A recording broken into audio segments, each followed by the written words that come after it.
So from Jerusalem to Jericho, you have to walk down and down and down and down. Now in Jerusalem is the temple. It's important to know this geography, to understand this parable. Who is my neighbor? Okay, we know this. This poor man, he was traveling from Jerusalem to Jericho. He was caught by the robber. They took everything, including his clothes, and they left him naked, half dead, bleeding to death. So we are halfway this road going downhill. There is this poor man bleeding. A few more minutes, he will be dead. 3 persons happened to pass by. Attention to the verbs. A priest was descending. A Levite was ascending. The Samaritan was passing by. Why it's important to understand this verb, descending and ascending?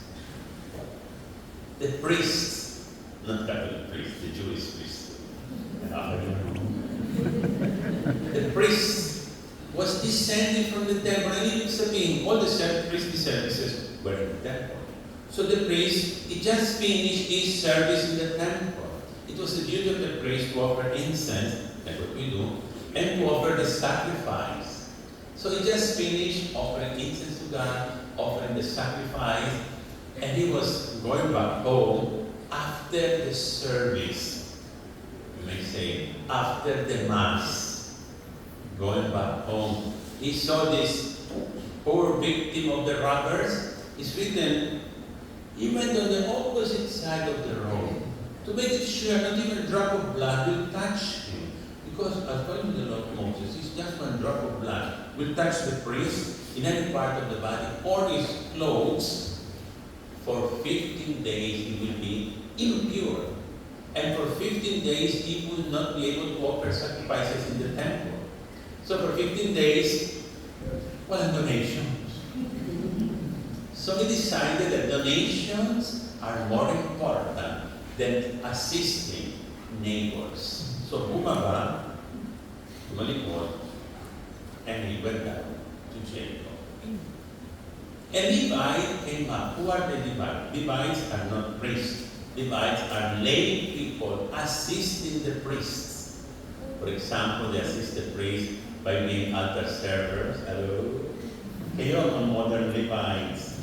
By being choir members in our Catholic Church, all those who are active in the church, Mother Butlers, Knights of Columbus, ushers, pushers, all those who are active in the church are the modern Levites. Ang Levite naman, umakyat. Nang ibig sabihin, he was on his way to the service of the temple. Eh siguro nagpadali, no? Sabi to go to the church. Wala pang gano'n noon. I have to go because I have the service in the temple. Then he saw the poor victim. He has to make a choice. Either I help this poor man who's about to die, or I do my service in the temple. So, which is which? He chose the second one. I go to the temple to do my service, my singing, my serving, whatever. If he dies, isang bala sa kanyang buhay. How many times do a person like that in the Catholic Church? They're very active in the church, very active in all movement, associations, choirs, name it.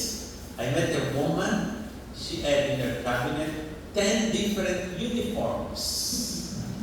Mother butlers, lector commentator, usher collectors, catechists, lahat na uniform. So sometimes, kung may dalawang meeting sa isang araw, she will go home, change her uniform, and go back with another uniform.